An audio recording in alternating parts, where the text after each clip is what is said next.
The Belgian Malinois hit Delaney Firth's headlights like something the forest had decided to throw away.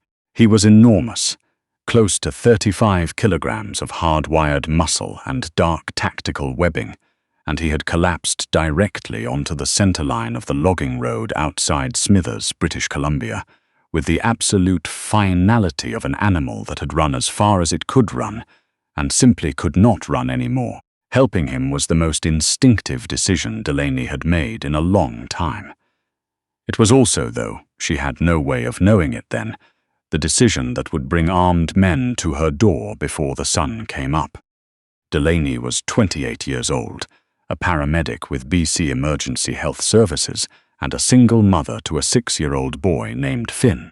She had just finished a 13-hour shift at the Bulkley Valley District Hospital and was driving the 22 kilometers back to her property on a side road off the Yellowhead, a reclaimed hobby farm she rented cheap because the nearest neighbor was 4 kilometers away and the cell service was unreliable in the best weather.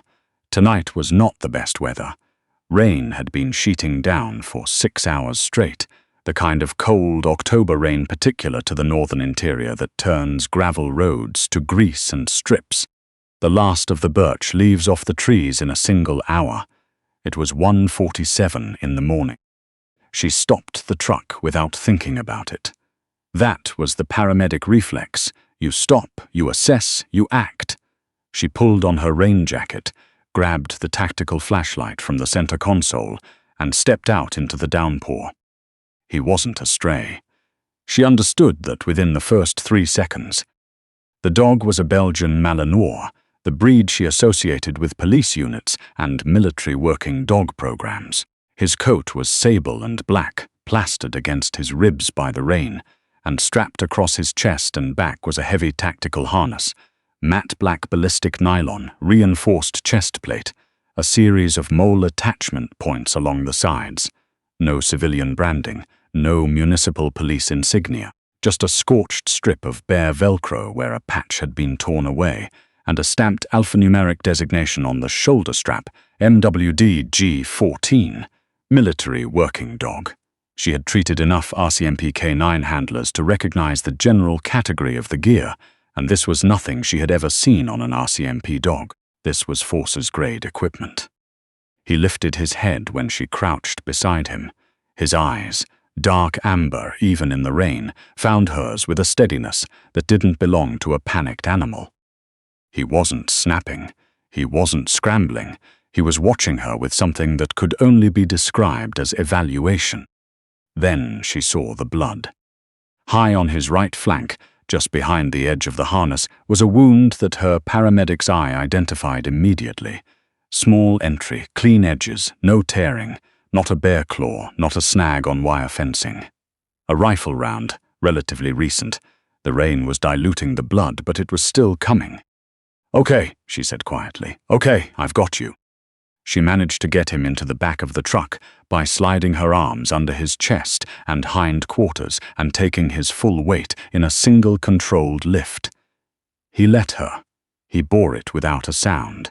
She laid him on the rubber cargo liner, stripped off her rain jacket, and pressed it against the wound. Then she drove the remaining 11 kilometers to her property in less than 8 minutes. Her property had a detached storage building at the back, insulated, heated with a propane unit, with good overhead fluorescent lighting.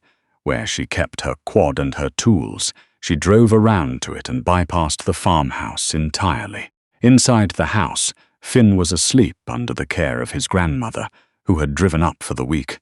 Delaney didn't want to wake either of them. Not yet. She needed to think. Under the overhead lights of the outbuilding, she worked. Paramedics were not veterinarians, but she had managed gunshot wounds on humans in far worse conditions, with far fewer supplies. She irrigated the wound with sterile saline from her kit, applied hemostatic gauze, and used a suture set to close the entry point cleanly. The exit wound was cleaner still. The round had passed through muscle without striking bone or any major vessel. She packed and bandaged both sites, then injected the dog with the sole dose of broad-spectrum antibiotic she carried for field emergencies. Throughout all of it, the Malinois lay still. He panted. He tracked her with those steady amber eyes. He did not bite, did not vocalize, did not fight her.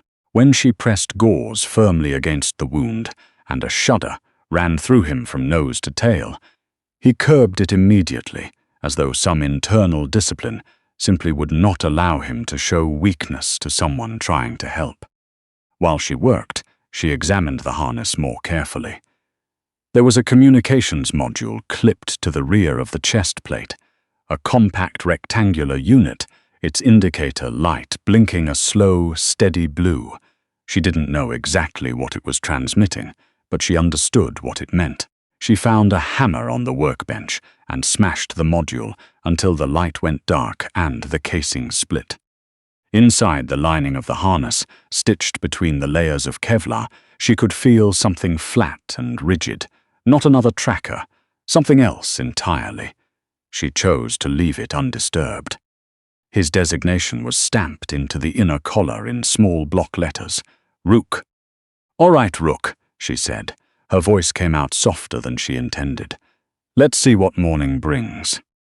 She folded a nest of moving blankets in the corner of the outbuilding, settled him onto it, then sat down in the camp chair beside him, with her father's .308 hunting rifle resting across her knees. She intended to stay awake.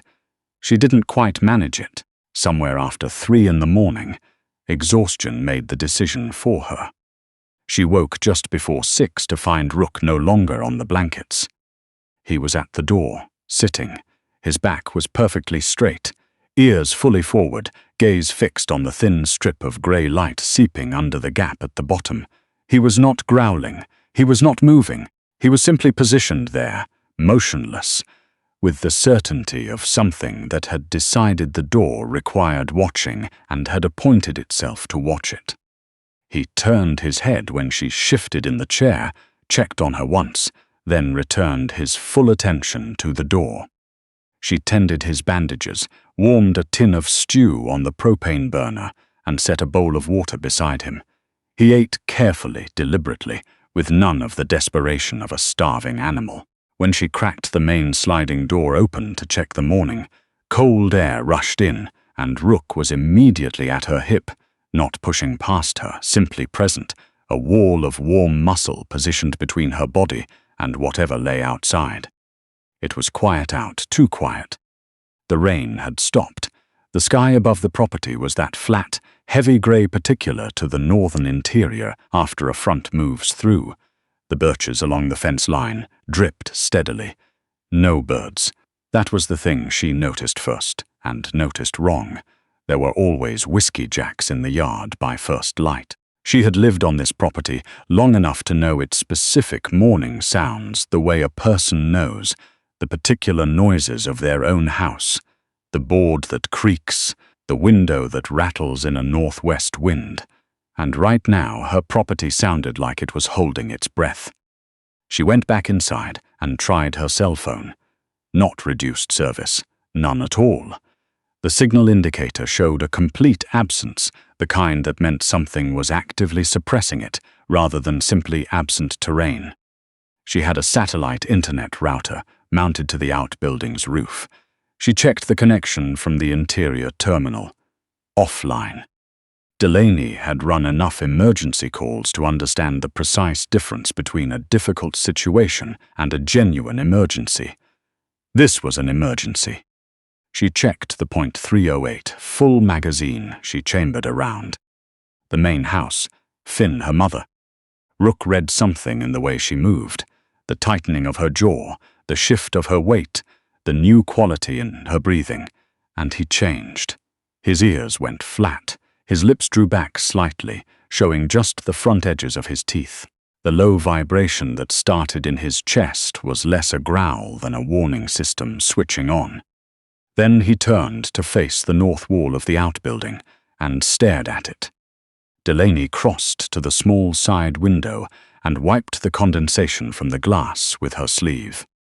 3 figures moved through the birch trees at the north edge of her property, full tactical kit, no high visibility, No badges, no RCMP or DND insignia anywhere on them. Matte dark plate carriers, suppressed short-barreled rifles, headsets with boom microphones. They were moving in bounding overwatch, leapfrogging positions, covering each other's advance with an efficiency that spoke of genuine training. Not local deputies, not search and rescue. Operators, professional ones, and they were moving from the north while she stood at the south end of the property. Her son was in the farmhouse. That thought didn't produce panic. Years of running calls where panic was a direct hazard had made panic something that happened to other people. What it produced instead was a very cold, very specific clarity. Finn was in that house, her mother was in that house, and there were armed men between her and it who had cut her communications and were now converging on her land with suppressed weapons. She found the back access hatch of the outbuilding, a low panel she used for running irrigation lines in summer, and unlatched it without sound. She lifted it 2 centimeters and listened. Nothing on that side. She pointed to the hatch and looked at Rook. He went through immediately, low and fluid, favoring his right flank, but not allowing it to slow him. She followed and eased the panel shut behind her. They moved along the back fence line, keeping the outbuilding between themselves and the tree line. The wet grass was cold through her boots. 20 meters 30. Rook stayed at her left side, matching her pace exactly, his gaze sweeping ahead in short, methodical arcs. They were halfway across the open ground between the outbuilding and the farmhouse back porch, when Rook went absolutely still. Not a twitch, not a breath. A fourth figure had materialized from the side of the equipment shed to her left, a flanking position along the east fence line she hadn't spotted. He was 10 meters away, moving slowly through the gap, scanning with a rifle-mounted thermal optic. His sweep was going to reach them in seconds. Rook didn't wait for a command. He covered the distance in 3 bounds, hit the operator dead center, and drove him down into the mud before the man could bring the rifle around. His jaws found the forearm above the weapon. The rifle went into the grass. The operator recovered fast, getting his free hand toward a fixed blade on his chest rig. Delaney was already running. She brought the rifle stock down hard against the side of the man's helmet, and the fight was over. She unclipped the radio from his harness before she sprinted for the back porch. She had Finn and her mother in the root cellar under the basement stairs before she heard the front door come in, the specific sound of a doorframe failing under a forced entry, wood and hardware and glass. She killed every light in the house and took her position behind the granite kitchen island, rifle up, and she waited. 3 sets of boots moved through the main floor below her in systematic clearing pattern. Red laser sights swept across walls and ceilings. They were thorough, and they were fast. "Miss Firth." The voice came from the hallway, controlled, almost courteous. "My name is Director Hayward Strome. We represent a contracted private security organization operating under federal mandate. You are currently in possession of classified military property." "The dog is not property," she said. "The dog is beside the point."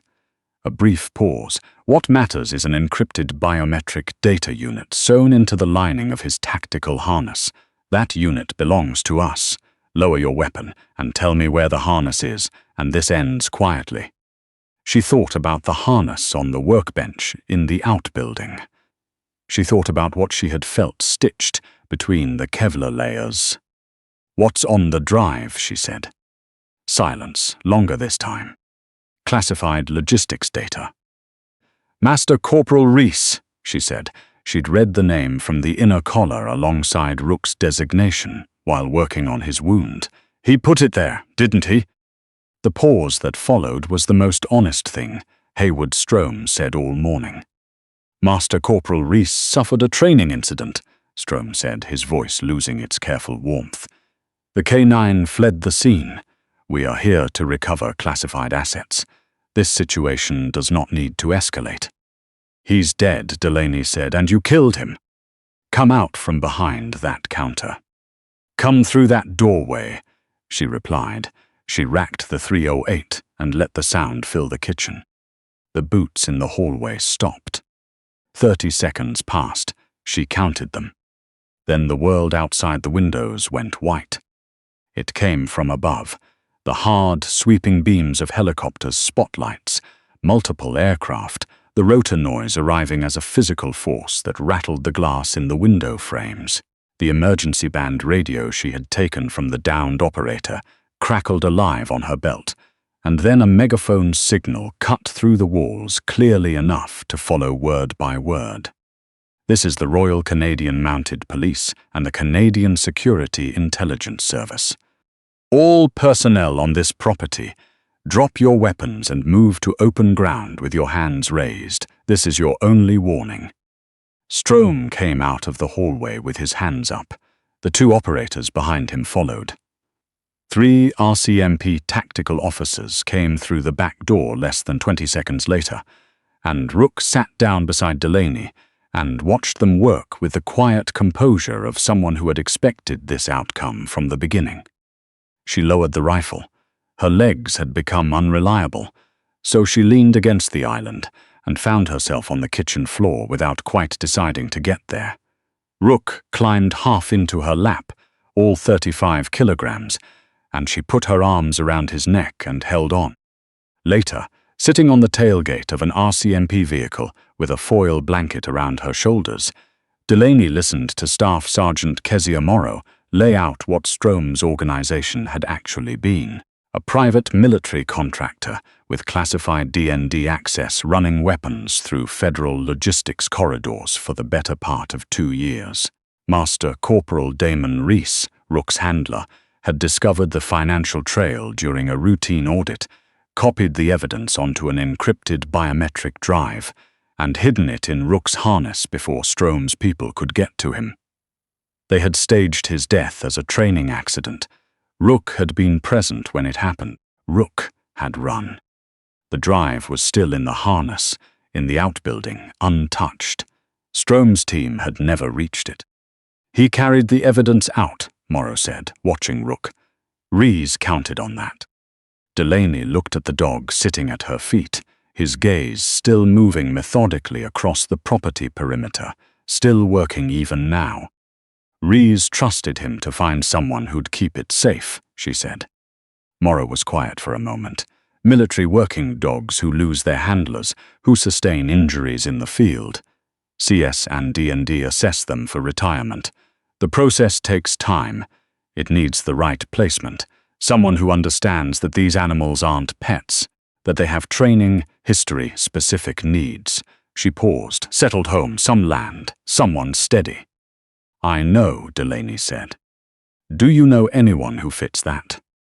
From inside the RCMP vehicle, Finn had pressed his face against the window for the 3rd time, watching the dog, misting the glass with his breath. Rook's tail moved once, a single slow arc, in that direction. Delaney looked at him for a long moment, at the careful amber eyes and the precise, practiced stillness, and the way he had placed himself, even now, between her and every dark corner of the yard. "Yeah," she said, "I think I do."